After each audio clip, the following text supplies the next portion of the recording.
Let us consider the problem of computing mean deviation from mode, right? So, to compute a mean deviation from mode, first mode should be computed, for which I am framing the grouping table. The class intervals are in the first column.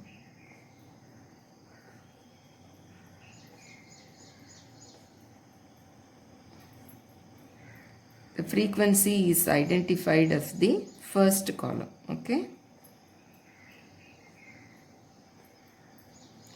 And then in the second column, add the values in twos. You should combine the values in twos.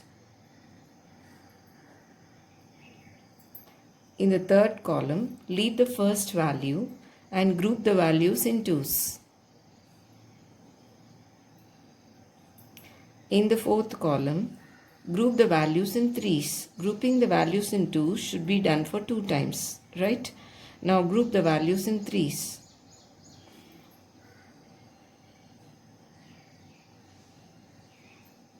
In the fifth column, leave the first value and then group the values in threes. After which you don't have 3 values, leave it. In the sixth column, leave the first 2 values and group the values in threes. Right? Now highlight the maximum value in each column. Highlight the maximum value in each column. Now let us frame the analysis table.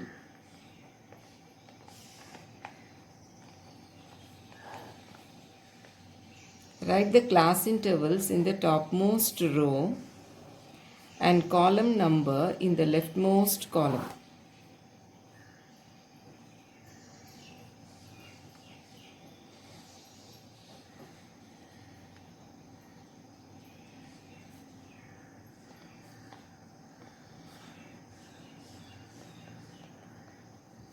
In the first column, the maximum value is 40. The corresponding class interval is 4 to 6. So in first, put a tally under 4 to 6. In the second column, the maximum value is 75. This 75, you got it by adding these two numbers. The corresponding class intervals are 4 to 6 and 6 to 8. In the third column, the maximum value is 65. This line says you got it by adding these two numbers. The corresponding class intervals are 6 to 8 and 8 to 10. In the fourth column, the maximum value is 100. This line says you got it by adding these three numbers. The class intervals are 6 to 8, 8 to 10 and 10 to 12. Right? In the fifth column, the maximum value is 95. You got it by adding these three numbers. The corresponding class intervals are 2 to 4, 4 to 6 and 6 to 8. In the sixth column, the maximum value is 105. This line says you got it by adding these three numbers, 4 to 6, 6 to 8 and 8 to 10. So now write the total. Nothing in the first class interval, 1, here 4, here 5, 3, 1. So it says 6 to 8 is your modal class. Okay. Now 6 to 8 is the modal class. L is the lower limit of the modal class. F0 is the frequency of pre-modal class. F1 is the frequency of the modal class. F2 is the frequency of the post-modal class, right? Modal class, post-modal class, frequency is 30, F2. Modal class, pre-modal class, frequency is F0, right?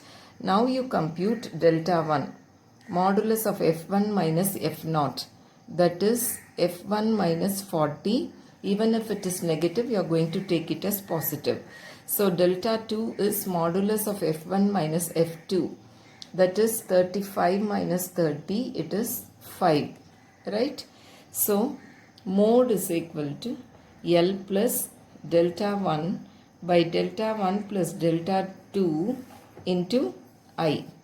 L is 6, delta 1 is 5, delta 1 plus delta 2 into I. I is the magnitude of this class, which is 2, right? So you have 10 by 10 1, that is mode is equal to 7. Okay, so mode has been computed. Now with this data, let us compute mean deviation, right? Let us go to the next page.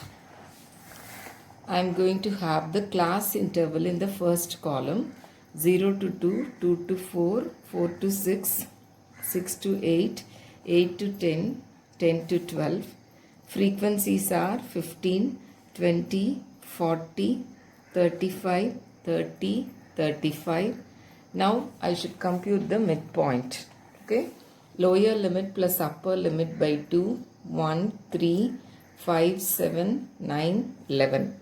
Now midpoint minus mode. What is mode here? 7. Right? So 1 minus 7, 3 minus 7, 5 minus 7, 7 minus 7, 9 minus 7, 11 minus 7. Now f into modulus of m minus mode. F is here, multiply these two values, 90, 80, 80, 0, 60, 140. Okay. Now add these values and add the frequencies. You get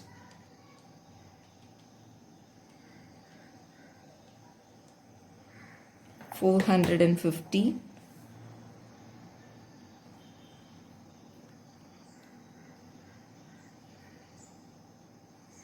here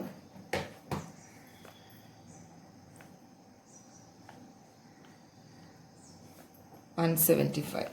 So your mean deviation from mode is summation f into modulus of m minus mode divided by summation f, that is 450 divided by 175.